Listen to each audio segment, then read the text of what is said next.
안녕하십니까. 전국 법과대학 교수의 이호선입니다. 국회 법사위는 로스쿨 이익단체의 압력에 굴복해서는 안 된다.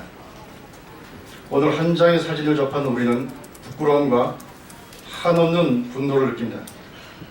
국회의원 회관 로비에서 나란히 손편발을 들고 서 있는 사람들은 우리나라 법조인을 양성한다는 소위 로스쿨 원장들이고 그 공식 단체인 로스쿨 협의회입니다. 우리는 자꾸만 혼란스러운 전국에서 법학을 가르치고 법조인을 배출한다는 이들이 시국을 어떻게 진단하고 어떤 해법을 내놓았는지 알지 못한다. 그 무거운 침묵을 자신들의 이익 앞에서는 과감 있게 드릴 수 있는 그 민첩함과 무모함, 법치주의에 대한 경식, 특권의식에 같은 법학자들로서 무한한 자괴감을 갖지 않을 수 없다. 이러한 법학자들로서의 허약한 지성과 양심, 학자적 태도가 오늘 우리 사회의 총체적 난국의 한 원인이었음을 고백하고 통절하게 국민께 용서를 구한다.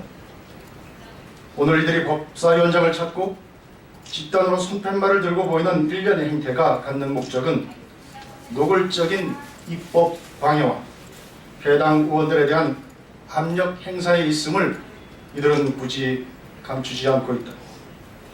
국민 80% 이상이 찬성하는 사법시험 존치 관련 법안에 소위 논의조차 원천 봉쇄하겠다는 그 행태를 건전한 국민 상식으로 어떻게 이해할 수 있겠는가? 지금 우리는 상식이 무너진 사회, 이게 나라냐고 묻는 국가에 살고 있다. 법학은 상식을 기초로 한다. 그리고 법학은 우리 사회가 공정함을 전제로 한다. 로스쿨 제도의 도입은 고신앙인 양성과 대학교 법학부의 고시 위주 교육 등 사법시험의 병폐를 개선하고 글로벌 시대에 다양한 분야에서 전문성 있는 변호사를 배출하기 위한 것이었다. 그러나 지금의 로스쿨 제도와 그 운영 주체들이 보이는 행태는 사법시험의 병폐 정도가 아니라 망국병으로 이어질 불길한 조짐까지 보이고 있다. 로스쿨은 월소득 500만 원 이하 중산층에게 절대적인 취약지대이다.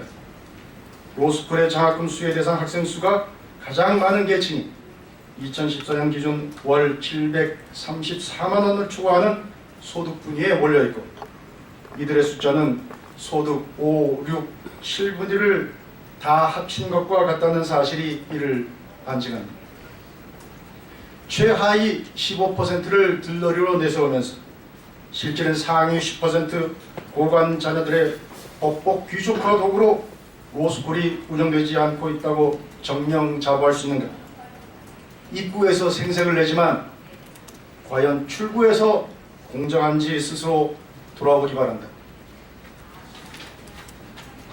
지난 5월 3일 교육부에서 발표한 법학전문대학원 입학실태조사 결과에 의하면 로스쿨 교수들과 교직원 자녀 37명이 합격한 것으로 드러났지만 교육부는 이에 대하여 어떠한 실태조사도 한 바 없다.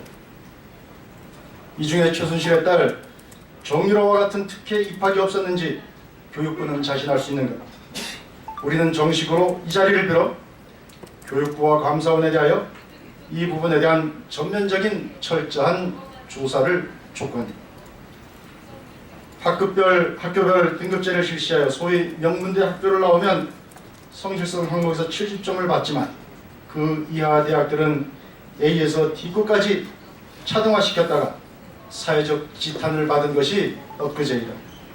로스쿨 협의회는 이에 대하여 공식 사과라도 내놓은 적이 있는가? 그러면서도 한편으로 정성평가의 영역을 확대하여 오리무중으로 만들어 놓고 그 이면으로 보통 사람은 학벌로 차별, 인맥과 권력, 금력으로 엮인 자들에게는 뒷문을 열어놓은 것이 로스쿨이다.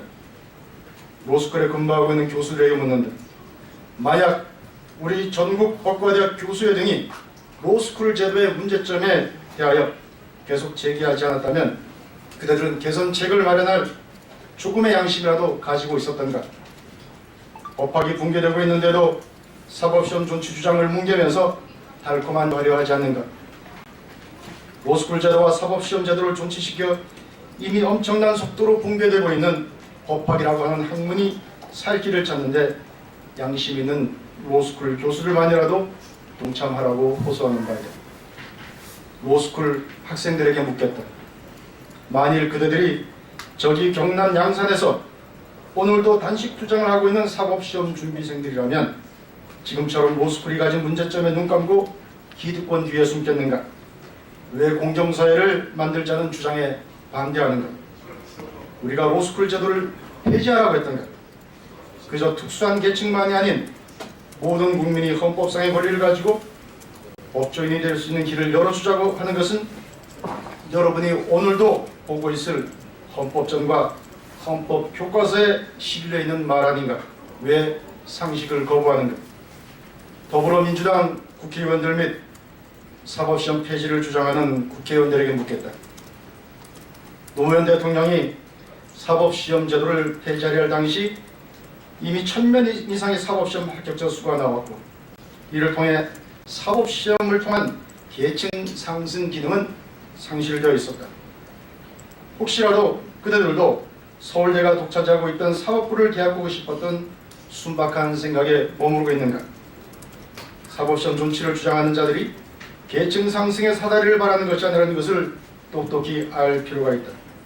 우리는 그저 공정한 사회라는 상식을 부르짖고 있을 뿐이다.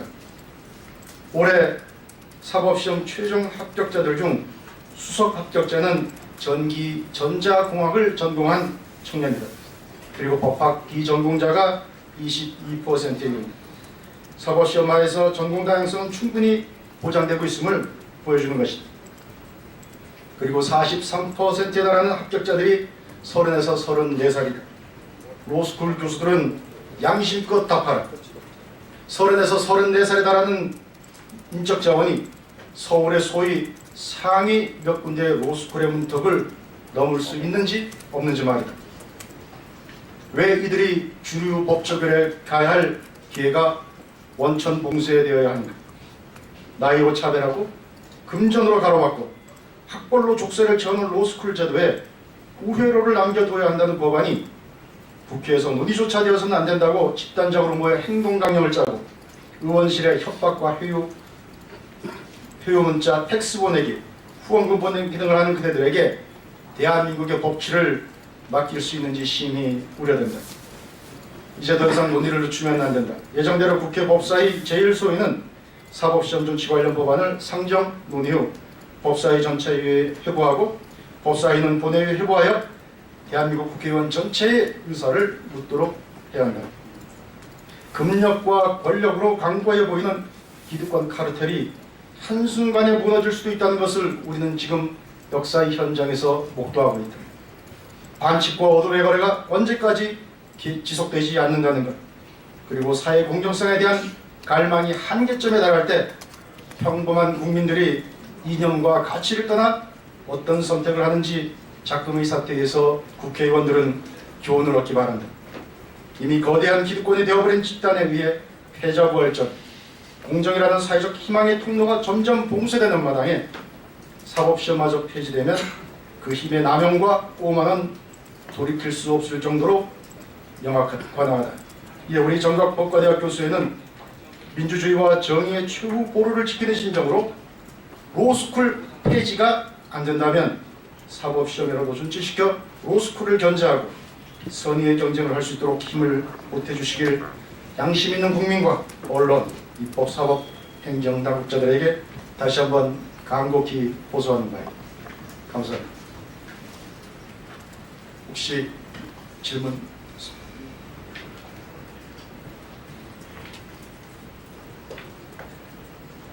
그럼 이상으로 마치도록 하겠습니다. 고맙습니다.